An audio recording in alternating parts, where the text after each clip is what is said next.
Oke, sekarang ke materi pengantar pendidikan untuk pertemuan kelima atau meet kelima yang akan membahas atau mereview tentang eh, orientasi umum pendidikan, lalu pendidikan nasional sebagai sebuah sistem dan sekolah sebagai sebuah sistem. Untuk yang pertama yaitu orientasi umum pendidikan atau pengenalan tentang pendidikan ya.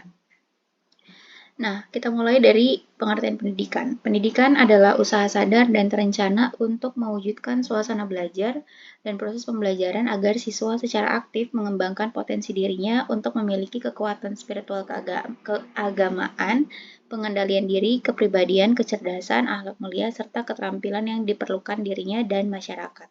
Jadi, pendidikan itu adalah sebuah usaha yang tersistem ya, atau yang terorganisir sehingga nanti siswa itu bisa mendapatkan tujuan pendidikan, yaitu mereka bisa mengenali potensi diri mereka, mereka bisa mengembangkan potensi tersebut, ya. Terus mereka bisa jadi manusia yang beretika, ya, dan juga bisa memberikan dampak positif ke masyarakat.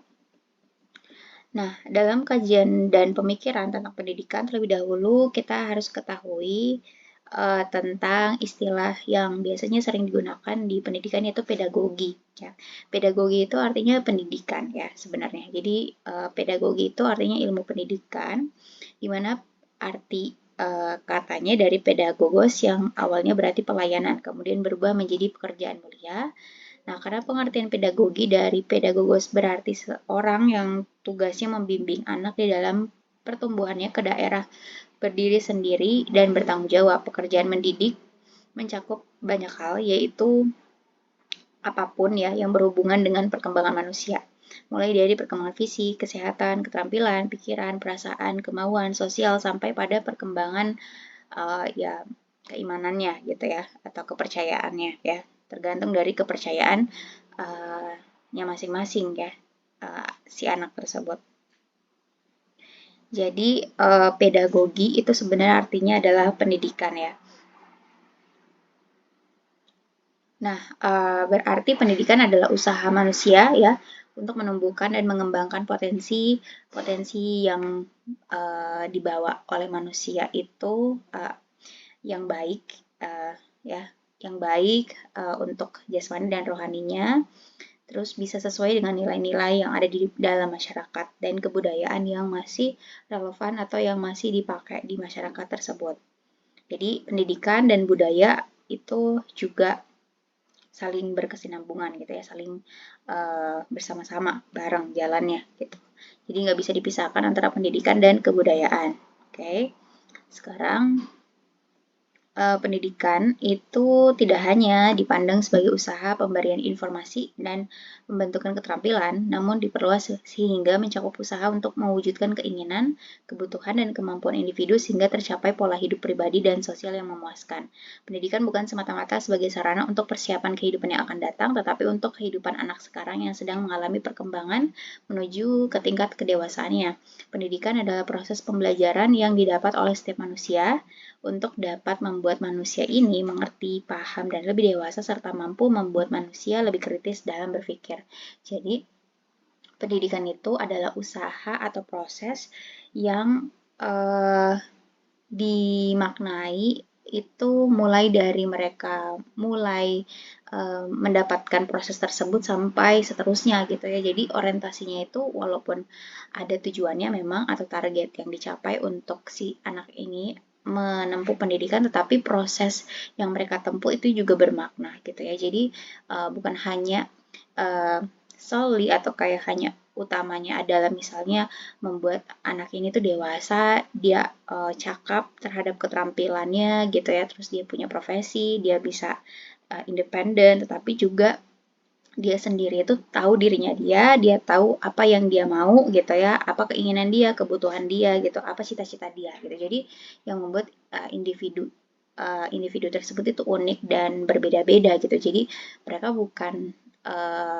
kayak apa ya, kayak sesuatu yang dimasukkan ke dalam cetakan dan nanti akan dicetak dengan sesuai dengan kayak cetakannya gitu ya. Jadi bukan seperti itu, tapi harapannya pendidikan ini tuh bisa membuat mereka itu tahu cita-cita mereka apa gitu ya.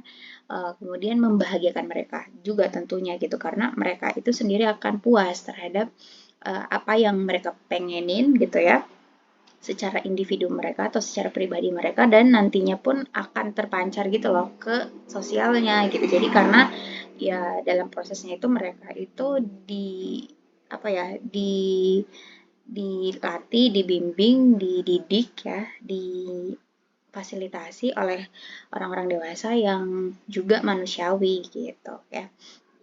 Oke, sekarang kita ke pengertian pendidikan. Di sini ada banyak pendapat. Pertama dari Profesor Dr. M. J. Langeveld bahwa pendidikan itu adalah pemberian bimbingan dan bantuan rohani bagi yang masih memerlukan. Jadi pendidikan itu kita itu membimbing ya, membimbing atau membantu gitu. Jadi membantu ya berarti memberikan pelayanan yang terbaik ya untuk anak-anak ini gitu, agar mereka itu apa yang mereka butuhkan, apa yang mereka perlukan itu difasilitasi oleh orang-orang dewasa ini ya, seperti misalnya guru atau misalnya pendidik yang lain. Lain-lain seperti kayak Profesor Zaharai Idris mengatakan bahwa pendidikan itu adalah serangkaian kegiatan komunikasi yang bertujuan antara manusia dewasa dengan si anak didik secara tatap muka atau dengan menggunakan media dalam rangka memberikan bantuan terhadap perkembangan anak seutuhnya. Jadi pembimbingannya itu mungkin lebih baik adalah secara langsung gitu ya. Jadi si anak itu dididik, dibantu, difasilitasi gitu ya oleh orang dewasa secara langsung, sehingga nanti ada juga yang namanya terjalin hubungan komunikasi sosial yang baik antara si anak dan si orang dewasa ini gitu ya. Nah, terus dari Horn itu pendidikan adalah proses yang dilakukan terus-menerus dari penyesuaian yang lebih tinggi bagi makhluk manusia yang telah berkembang secara fisik dan mental, yang bebas dan sadar kepada Tuhan, seperti termanifestasi dalam alam sekitar intelektual, emosional, dan kemanusiaan dari manusia. Jadi pendidikan itu dilakukan secara sadar gitu ya. Jadi si anak itu juga tahu gitu, sadar gitu bahwa mereka itu sengaja melakukan kegiatan pendidikan gitu. Jadi bukan hanya disuruh, tapi mereka sendiri misalnya kayak tidak mau gitu. Tidak seperti itu ya pendidikan. Jadi pendidikan itu harus disadari oleh si anak itu gitu ya. Jadi mereka mau untuk melakukan kegiatan pendidikan karena mereka tahu pasti misalnya tujuan pendidikan itu adalah membuat mereka jadi manusia yang lebih baik lagi. Ahmad D. Marimba, pendidikan itu adalah bimbingan atau pimpinan secara sadar oleh pendidik terhadap perkembangan jasmani dan rohani terdidik menuju terbentuknya kepribadian yang utama. Gitu ya. Nah, jadi itu untuk definisi pendidikan. Sekarang ke ilmu pendidikan ya. Jadi ilmu pendidikan ini terdiri dari dua kata, yaitu ilmu dan pendidikan ya. Yang masing-masing sebenarnya kan punya arti dan makna sendiri. Nah, kalau dalam KBBI, ilmu itu sendiri adalah pengetahuan tentang suatu bidang yang disusun secara bersistem menurut metode tertentu yang dapat digunakan untuk menerangkan gejala tertentu di bidang itu ya. Jadi pengetahuan itu yang bersistem atau yang sudah punya metodenya, sudah terukur, ada targetnya gitu ya, terorganisasi, itu disebutnya sebagai ilmu ya. Nah, sedangkan kalau pendidikan itu tadi kan dia berasal dari kata didik ya, artinya memelihara, memberi latihan, ajaran, tuntunan, pimpinan mengenai akhlak atau sikap dan kecerdasan pikiran. Jadi kalau lebih lanjut, pendidikan adalah proses pengubahan sikap dan tata laku seseorang atau kelompok orang dalam usaha mendewasakan manusia melalui upaya pengajaran dan pelatihan, proses, cara, dan perbuatan mendidik. Jadi harapannya pendidikan itu tuh sebenarnya bukan hanya membentuk si anak itu jadi karakter yang diinginkan oleh orang dewasa, tetapi mereka juga akan diberi pengertian bahwa kenapa sih harus melakukan tindakan yang seperti ini gitu. Kenapa tindakan ini dianggap baik gitu. Kenapa kamu harus melakukan ini gitu. Konsekuensinya apa. Jadi the reason behind why they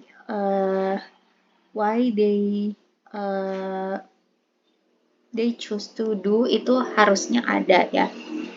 Jadi bukan sekedar kayak disuruh tanpa penjelasan juga. Itu menurut saya kurang fair ya untuk anak-anaknya juga.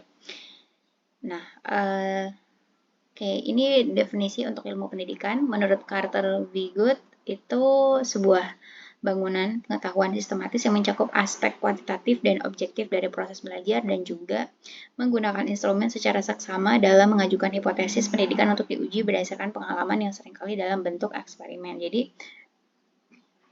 adanya kayak variasi, misalnya perlakuan si guru gitu ya terhadap anak didik itu bisa aja misalnya punya hasil yang beda, misalnya dengan menggunakan metode yang berbeda, hasil belajarnya misalnya berbeda gitu. Jadi ada selalu yang namanya inovasi atau perubahan ya. Jadi proses dalam pendidikan itu tidak stagnan dan tidak statis dan tidak gitu-gitu aja.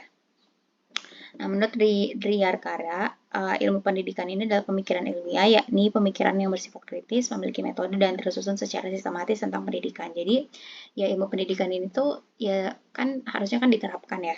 Tapi sebelum diterapkan kan harus dipikirkan matang-matang dulu. Jadi harus ada pertimbangan dan kayak hipotesisnya dulu gitu ya. Jadi tidak sembarang asal dilakukan.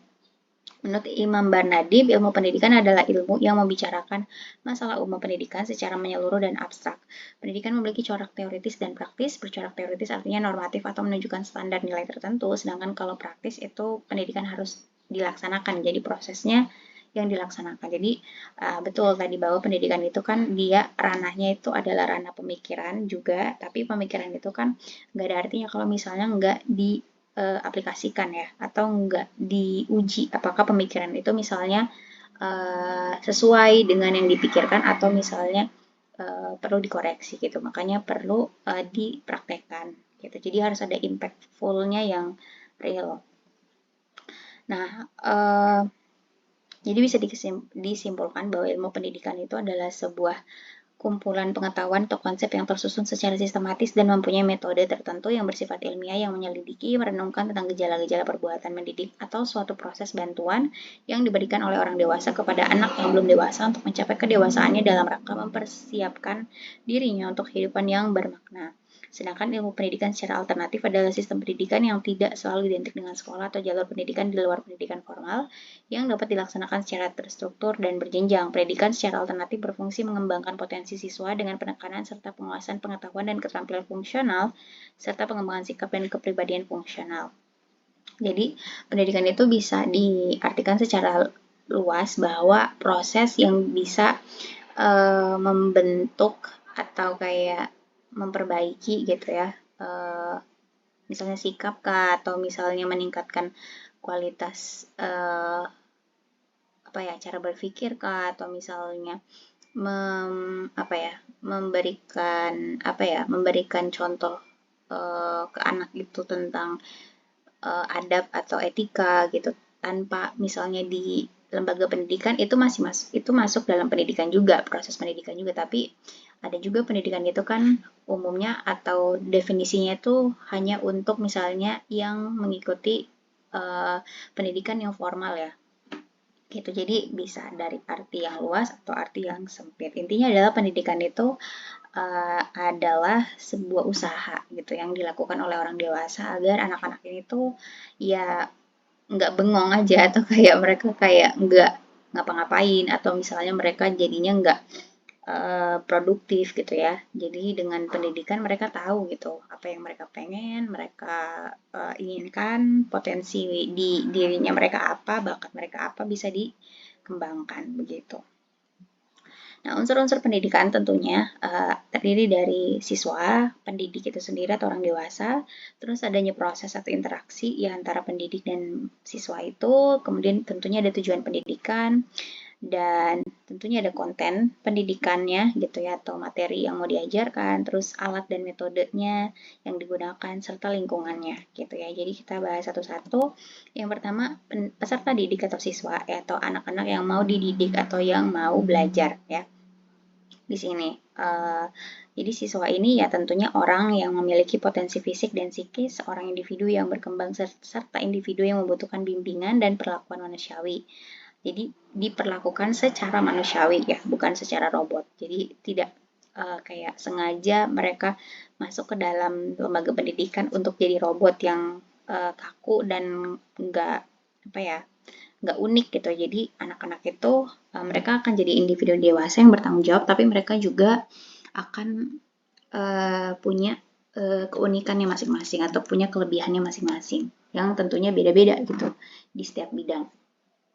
Ya, jadi mereka butuh tentunya bimbingan ya kalau untuk kriteria siswa atau peserta didik di sini. Jadi mereka punya potensi, mereka punya kesehatan yang mumpuni untuk mereka mengikuti proses pendidikan ya.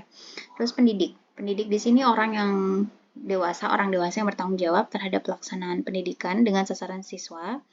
Terus pendidik itu bisa dari lingkungan pendidikan ya, misalnya mereka itu adalah orang-orang yang setelah selesai menempuh pendidikan di bidang pendidikan gitu ya.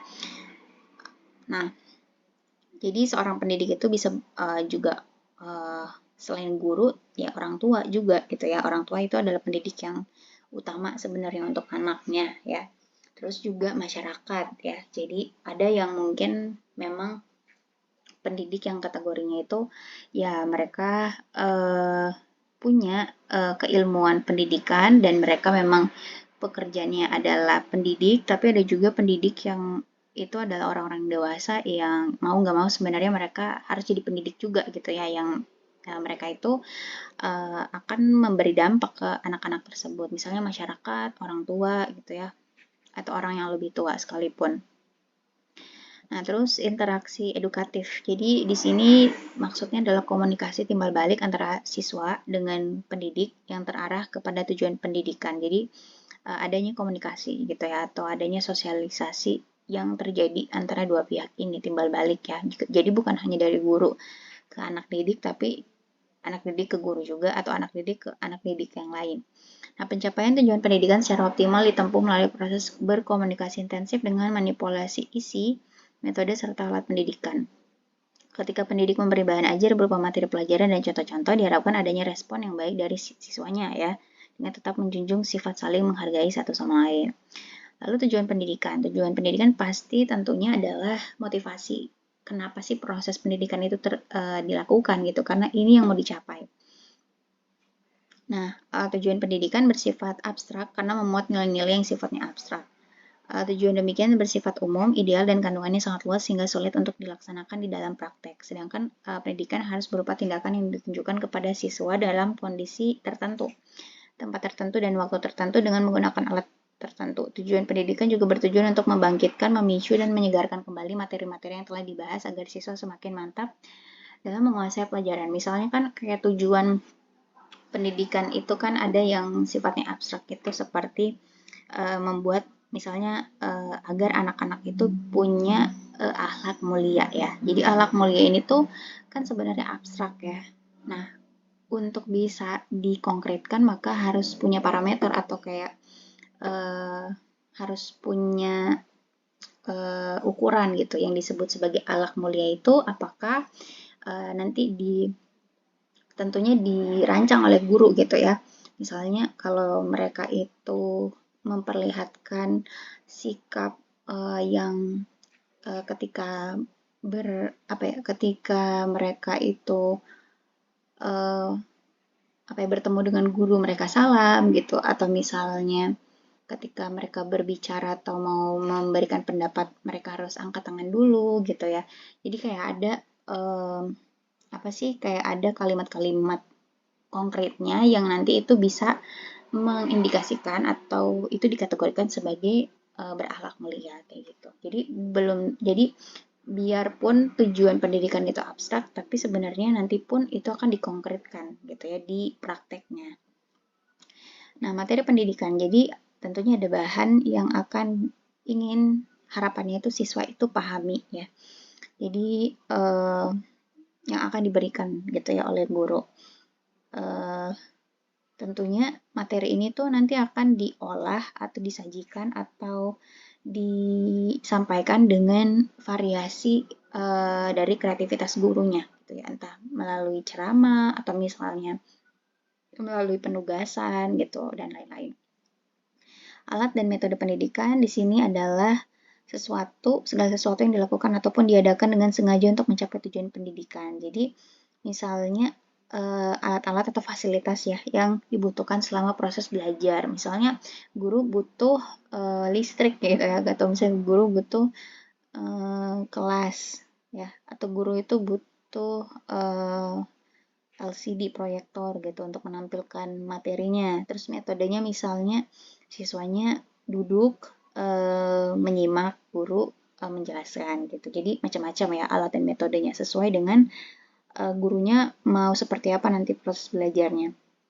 Nah, yang terakhir adalah lingkungan pendidikan. Jadi ada tempatnya ya. Ada kayak tempat dan suasana yang mendukung siswa itu bisa belajar dengan nyaman. Gitu ya. Baik itu misalnya di sekolah, di kelas ya yang kondusif, ada meja, ada kursi, ada papan tulis gitu kan. Kemudian ada sekat ruangan gitu sehingga siswa itu ya fokusnya itu ke gurunya gitu ya, seperti itu. Oke, mungkin itu untuk orientasi umum pendidikan. Sekarang kita ke pendidikan sebagai suatu sistem ya. Oke, pendidikan sebagai sebuah sistem. Kita udah tahu bahwa pendidikan itu kan adalah suatu usaha ya yang ingin diwujudkan oleh orang-orang dewasa ini agar si anak ini tuh bisa mencapai tujuan pendidikan. Tujuan pendidikannya pasti ya kalau tujuan pendidikan nasional ya mengikuti tujuan pendidikan nasional yang tertuang gitu ya di peraturan atau di undang-undang dasar. Nah, sedangkan kalau sistem itu sendiri adalah sebuah sehimpunan bagian atau komponen yang saling berhubungan secara teratur dan merupakan suatu keseluruhan. Jadi, sistem ini tuh adalah sebuah organisasi ya. Jadi, pendidikan itu nanti akan diorganisasikan biar proses yang terjadinya itu tuh rapi, terus terstruktur, terus ada arahnya, ya. Terus ada alat evaluasinya, gitu. Jadi, dengan pendidikan itu disistemkan, maka pendidikan itu nanti akan terus-menerus terupdate ya. Jadi akan terevaluasi terus gitu dan akan menuju ke target yang diinginkan gitu dengan cepat, dengan efektif, dengan efisien. Nah, sekarang kita ke sistem pendidikan nasional. Kita mungkin tahu ya bahwa pendidikan itu kan tadi diorganisasikan ya gitu dan ada lembaganya gitu. Jadi dengan harapan si lembaga pendidikan nasional ini tuh bisa tentunya ya merancang atau kayak menstandarisasi pendidikan nasional di Indonesia itu mau yang seperti apa. Jadi nanti arahnya semuanya ke situ gitu biar daerahnya berbeda di tempat manapun gitu ya, tapi tujuannya tuh standarnya itu gitu. Jadi semuanya harus ke situ arahnya. Nah, pendidikan nasional sebagai sebuah sistem merupakan satu kegiatan antara alat dan tujuan yang sangat penting mencapai cita-cita nasional. Satu pendidikan sebagai alat dan kegiatan dapat berupa sekolah, kursus, kelompok belajar, dan lain-lain. Pendidikan nasional sebagai suatu sistem dilaksanakan secara semesta, menyeluruh, dan terpadu. Semesta diartikan terbuka bagi seluruh rakyat Indonesia dan berlaku di seluruh Indonesia. Jadi, ya semua anak-anak Indonesia, mau dia di kota, di desa, mau dia anak orang seperti apapun, mereka berhak mendapatkan pendidikan artinya gitu ya. Itu adalah hak hidup mereka juga gitu ya. Maksudnya anak-anak itu tuh berhak ya. Berhak dan wajib sebenarnya berarti meminta hak mereka gitu ya, agar ya mereka dapat pendidikan. Terus juga dilakukan berjenjang ya, ada jenjangnya, kemudian ada jalurnya, ada jenis pendidikannya. Nah, pendidikan nasional sebagai sebuah sistem harus dilihat sebagai keseluruhan unsur dan kegiatan pendidikan yang saling berkaitan satu sama lain dan saling menunjang dalam pencapaian tujuan pendidikan nasional. Nah, ini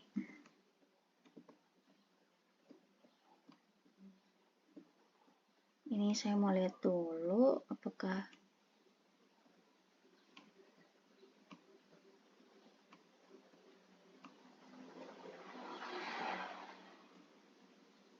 banyak. Oke, jadi mungkin saya ringkas juga ya yang ini. Nah, pendidikan sebagai sebuah sistem. Jadi sistem pendidikan itu mengandung proses pendidikan khususnya di sekolah yang bekerja langsung atau tidak langsung mencapai tujuan pendidikan. Proses ini merupakan interaksi fungsional antara komponen pengambil kebijakan pendidikan di tingkat pemerintah, pusat, provinsi, kota, atau kabupaten, serta penyelenggara pendidikan di sekolah yang merupakan penjabaran tujuan nasional. Pendidikan merupakan usaha untuk mencapai suatu tujuan pendidikan. Suatu usaha ini menyangkut 3 unsur, yaitu unsur masukan, unsur proses, dan unsur hasil ya. Jadi kayak input, proses, output. Nah, inputnya berarti siswa dengan berbagai ciri yang ada pada siswa. Jadi macam-macam pasti siswa yang ingin dididik itu gitu ya. Jadi mereka kan akan berangkat dari latar belakang yang berbeda gitu. Banyak hal yang membuat mereka berbeda gitu. Dan itu adalah inputnya. Nah, sekarang proses dan hasil. Jadi prosesnya itu ada pendidik di situ, ada kurikulumnya. Jadi pendidik itu berarti ada orang yang mendidik, ada kurikulumnya, berarti ada seperangkat kayak aturannya, terus kayak panduannya, bagaimana sih gitu proses yang harus dilakukan oleh si pendidik ini, terus metodenya apa aja yang terlist gitu ya, terdaftar dan bisa dipakai ya. Nah, dan ya fasilitas, terus tempat, terus suasana, terus media gitu ya, itu prosesnya. Sedangkan hasil ini kan tentunya si siswa itu nanti punya pengetahuan ya, punya sikap yang baik, punya keterampilan gitu ya. Jadi si outputnya itu sebenarnya siswa juga, tapi setelah mereka diberikan treatment gitu ya di proses tadi. Jadi siswa yang mencapai standar dari lulusan yang ditetapkan. Nah, setiap unsur dalam pendidikan saling berkaitan dan saling mempengaruhi. Pendidikan sebagai sebuah sistem itu ada 12 komponen. Di sini ada tujuan dan prioritas yang mengarahkan kegiatan sistem. Hal ini merupakan informasi tentang apa yang hendak dicapai oleh sistem ya. Sehingga nanti juga akan ditentukan urutan pendidikannya itu seperti apa. Terus ada siswa, karena siswa inilah yang mau dididik. Nah, terus ada manajemen atau pengelolaan ya. Manajemen di sini kan berarti nanti akan terjadi yang namanya pengaturan dalam atau pengelolaan si kegiatan pendidikan itu nanti seperti apa. Terus struktur dan jadwal waktu, jadi nanti akan ada kayak pembagian jadwal gitu ya untuk anak-anak yang nanti bersekolah atau misalnya menempuh pendidikan gitu. Jadi tentunya nanti ada waktu-waktunya yang sudah dibikin gitu ya oleh para pendidik ini. Terus ada isi dan bahan pelajaran tentunya yang akan diajarkan, terus guru dan pelaksana. Jadi di sini guru berarti sebagai pendidik dan pelaksana mungkin adalah orang-orang yang membantu di bagian administrasi ataupun di manajemen tadi. Terus ada alat bantu belajar ya. Ya misalnya kayak media untuk dipakai di kelas, fasilitas, berarti kayak tempatnya mungkin gitu ya, teknologi gitu. Teknologi ini berarti bisa membantu si alat bantu belajar ini ya. Bisa saja mungkin teknologi itu masuk aja ke alat bantu belajar juga. Terus pengawasan, ini tuh penting juga kayak pengawasan mutu ya. Jadi biar proses belajarnya itu bisa diketahui bahwa ini tuh efektif gitu ya. Karena kalau misalnya nggak diawasi, maka prosesnya itu bisa aja nggak mengarah ke tujuan. Gitu. Nah, terus penelitian komponen ini juga penting ya, karena penelitian ini tuh juga akan menghasilkan atau akan memberikan informasi kepada yang meneliti atau dari fakta-fakta tadi tentang misalnya oh ini tuh dari proses yang dilakukan hasilnya itu harusnya hasilnya itu misalnya tidak sesuai dengan tujuan gitu ya atau tidak mencapai target, maka harus diperbaiki gitu. Jadi penelitian ini tuh penting dilakukan untuk selalu memperbaiki atau mengefisienkan ya atau mengefektifkan proses yang sebelumnya telah dilakukan. Terus biaya gitu, biaya juga masuk ke dalam sini karena tentunya yang namanya kegiatan itu selalu ada sesuatu yang dibutuhkan, dan sesuatu yang dibutuhkan itu pasti harus dibeli ya atau misalnya harus diusahakan gitu ya. untuk diperoleh. Jadi harus selalu ada kayak biaya ya di sini. Nah, terus ada beberapa ciri pendidikan sebagai suatu sistem. Yang pertama tujuan pendidikan pasti ya, terus ada fungsi-fungsi di sini, terus ada komponen ya, komponen. Misalnya di sini dikatakan komponen sistem instruksional. Jadi kayak siapa aja yang terlibat dalam si instruksi itu gitu, entah guru, ada administrator, kepala sekolah, terus konselor gitu ya, penjaminan mutu dan lain-lain. Terus interaksi atau saling berhubungan ya, jadi semua komponen itu saling berhubungan satu sama lain. Terus proses transformasi, ya jadi ya input tadi nanti jadi output ya, karena di tengah-tengahnya nanti ada proses di situ.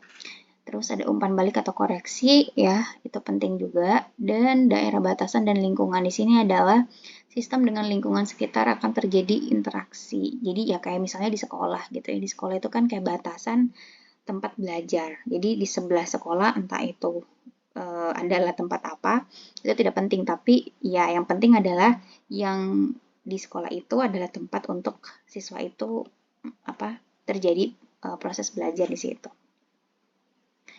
Nah, mungkin ini kayak gambar atau ilustrasi tentang komponen-komponen tadi. Jadi yang nomor 1 itu input ya, terus nomor 2 itu tadi proses, yang ketiga itu outputnya ya. Nah, terus tentu ya yang namanya input ini tuh ini proses ya sebenarnya. Proses ini pasti ada prasarananya yang mendukung, seperti kayak gedung, perpustakaan, kantor. Terus di kelasnya harus ada meja, terus ada laboratorium komputer misalnya, atau laboratorium biologi misalnya, terus ada taman gitu ya, mungkin sarana ya alat-alat yang dibutuhkan di kelas itu. Seperti kayak papan tulis, proyektor, terus buku pelajaran ya. Terus kurikulum juga penting karena itu yang jadi panduan guru dalam mengembangkan perangkat pembelajarannya. Terus ada tenaga edukatif, pendidik, dan tenaga administratif di sini. Terus ada lagi environmental input ya, yang berhubungan dengan input lain seperti kayak keadaan sosial dari siswa itu, budaya, terus ekonominya, terus mungkin ada juga peraturannya, politiknya gitu. Nah, pengaruh instrumental input terhadap pendidikan sebagai suatu sistem. Jadi nomor 1 tujuan, nomor 2 itu